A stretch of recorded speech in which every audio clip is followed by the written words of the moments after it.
Hi everyone, and welcome back to another episode of Sideboard Files here on HEDRON.TV. Manuel here, your host as usual, joined once again by Amadeus Grun. Welcome back.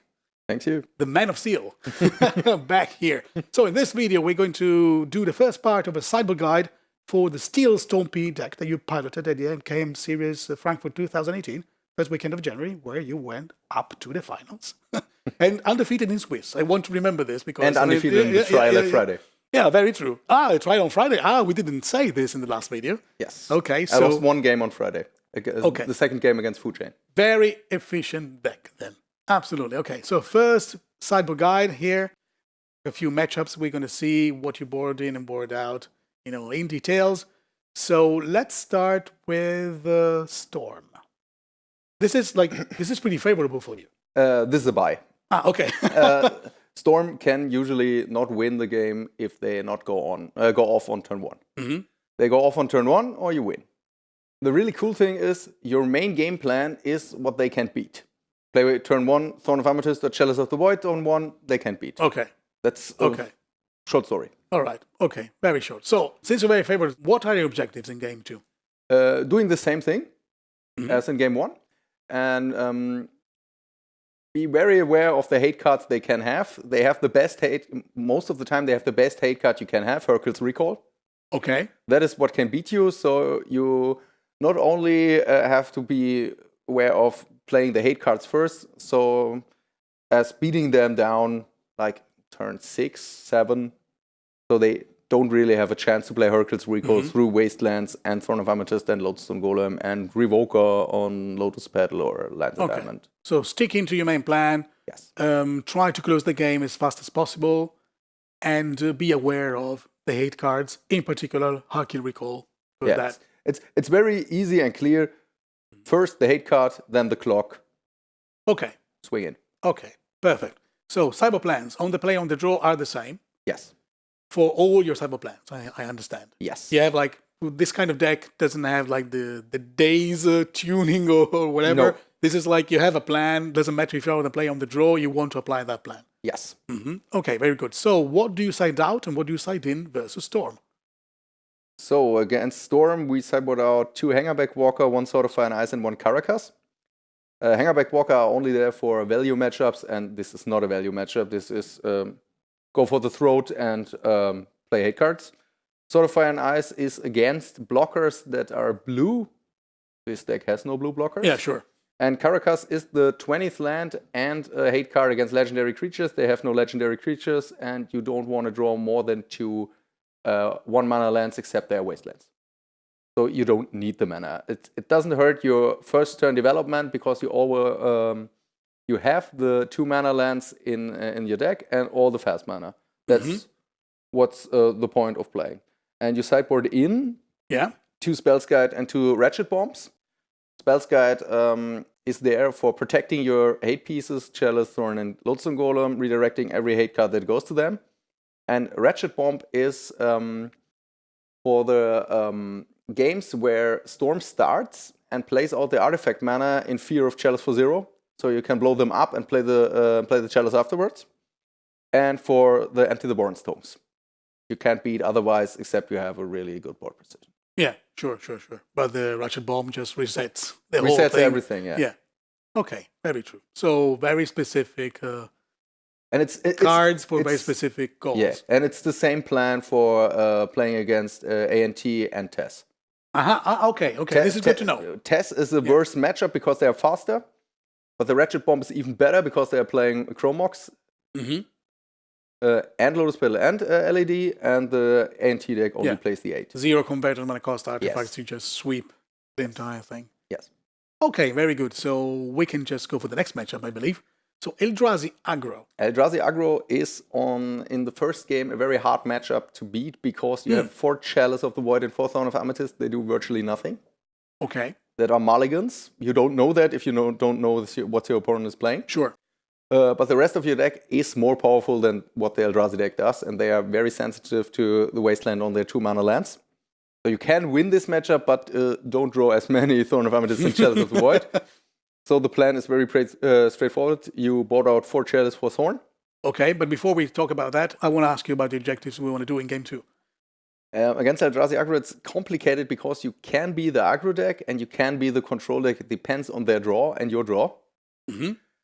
So you have to decide what to do depending on your starting hand.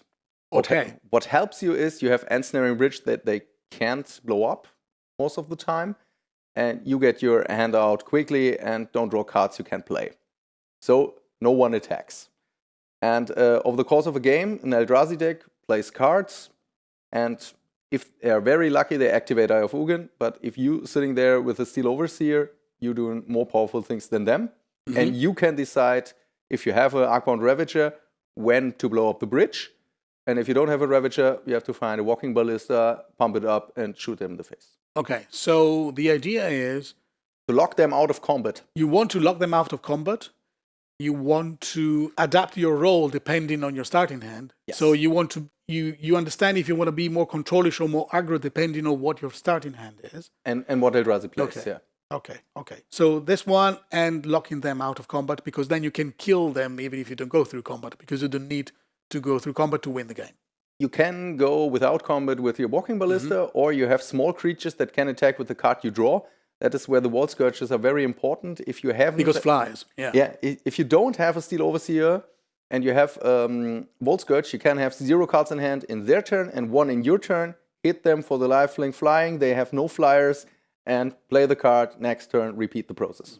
Okay, very good. So since we already talked about the Wall Sketch, let's go in depth with the cyber plans. On the play, on the draw is the same. So what do you side out and what do you side in? You have to side out 4 Shadows of the Void for Throne of Amethyst because they do absolutely nothing in this matchup. And you put in 4 Ensnaring Bridge, 2 Spell's Guide, and 2 Ratchet Bomb. Okay. The Ratchet Bomb is more or less you have a card that's better than that. And it blows up... endless ones, and if you have really much time, you can blow up every Eldrazi. With the bridge, you should have time to do that. And Spell's Guide, as always, protects your hate card or protects from the very important Warping Veil, which kills your creatures. Almost every creature, if you don't have a Ravager, a Spell's Guide, or an active Overseer. Because they are only 1/1s, and they almost always play Warping Veil. Yeah. They always have it, at least 1 or 2 in their deck, absolutely. Very good. Next, we have like a similar matchup. We're talking about Eldrazi 8 Post. Yeah, I thought of this matchup because I played it in the quarterfinals. Okay. So you can actually share the experience you had there in the NKM series. So is it favorable? How did you feel it? That's difficult to say.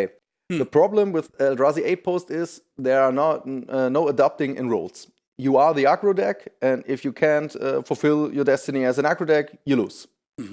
The Ensnaring Bridge only can give you time if they not play Ulamog.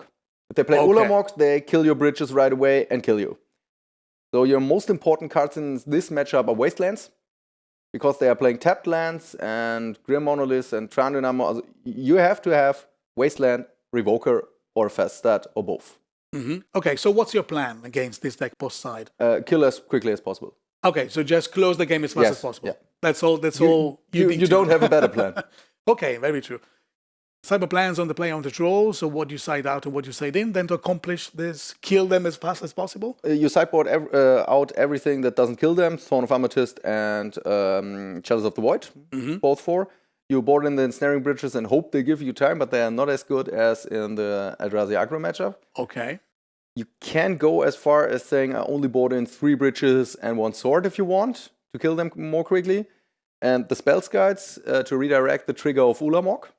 But as I learned in talking with the head judge between games 1 and 2 of the quarterfinals, you can't only redirect 1 remove target to the Spell's Guide. Because then the same trigger has Spell's Guide as a target, and you can't redirect both targets to Spell's Guide.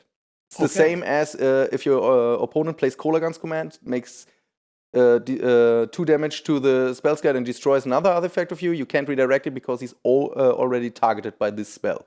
Okay, understood. Thank you for sharing this, because this is a really important point. Yes. And this is not something that is like so intuitive in the end. You really need to consult an editor to understand how this works. Yeah. Okay, very good. And the last card we have this time something different from the previous match, because you have the Sorcerer's Spyglass. Yes, Sorcerer's Spyglasses has many purposes. you can they play Grim Monolith, and if you lock Grim Monolith, they can tap it for mana, but they can't untap it. Then they use it once, you play the Spyglasses, and they don't have any mana in 2 turns from then. Then if you don't do that, they tap for mana, untap it, and the turn later they have 10 mana, play Ulamog. Okay. It's not good, but it's the best you have, because Ratchet Bomb is too slow to blow up the Grim Monolith and blows up your aggro plan, because almost everything costs 2. And you can lock Eye of Ugin so they can search what's part of their main game plan. Yeah, sure. So somehow you're preventing them from getting more resources. If the game goes longer, I guess it's harder for you. That's why you want to beat them down as beat fast them down as possible. And cut all the opportunities they have. Mm-hmm. Okay, excellent. So the last matchup that we have for this first part of the Sideboard Guide, Rag Delver, totally different animal here. Yes, but it's like Storm. It's a buy. So it's you're very favored in this yes. one. Okay. Play draw doesn't matter. Chalice for 1 beats them. They have, I think, 8 cards that are not counted by Chalice. Dawn of Amethyst, too bad for them. They play only 18 lands. Wasteland, very good against them. They can't beat you on the board because you guys are bigger. I can't think of any problem besides they play the old list of 4 Tarmogoyfs. That could be the only thing that is partially good. Okay, so objectives in game 2. Boss side. Post sideboard. You do the same thing. Okay. He has hate cards against your Chalice because he can't beat it otherwise. Most of the time 3 to 4. Only the good players play 4. And the same plan as usual. Board in Spells Guide. Protect your hate pieces so they can win. Okay, very good. So just going in depth with the cyber plans. You bought out 4 Revoker because they have no targets. There are few people that play 1 Grim Lavamancer that would be the only target because they also only have lands that have activated abilities. Sorcerer Spyglasses will not be boarded in because it's too greedy only for the fetch lands they have. Okay. And you board in Ratchet Bomb and Spells Guide because Ratchet Bomb kills Delver and Nimble Mongoose, ignores the Shroud, ignores the flying. Very true. And Ratchet Bomb on 1 is one-sided Wrath of God. You have nothing for 1. Okay. And Spells Guide is a very good card against them because their main removal spells Lightning Bolt, and that does Stone Cold nothing. Sure. He takes it, survives. Yeah. Does the job right. You can think of boarding in the second sword, but it's very slow, and 1 sword most of the time is enough to tutor up with Inventor's Fair. Okay. Is it a match in which you want to close the game quickly, or is No, it a match you can take your time? You are a control deck. You are the control deck. You're the Prism control deck. You don't want to kill them. It's totally irrelevant how they die. They will eventually die because you have the inevitability in this matchup. Okay, very good. So this was the last matchup that we have for today for this video. So thank you very much, Amadeus, for being here and willing to share your knowledge and doing this cyber guide for the Steel Stompy deck with me. It was always a pleasure. Absolutely a pleasure to have you here. And you are coming back because we're going to do the second part. Of course. So we are going to see each other pretty soon. And a big thank you to all of you who've been watching this video. I hope you enjoyed. Let us know your thoughts in the comment section below. And if you want to follow us on Twitter and Facebook, facebook.com/HEDRON.TV, twitter.com/HEDRON.TV. And stay tuned on HEDRON.TV for more content to come and the second part of the Cyber Guide for Steel Stompy. For now, it's goodbye.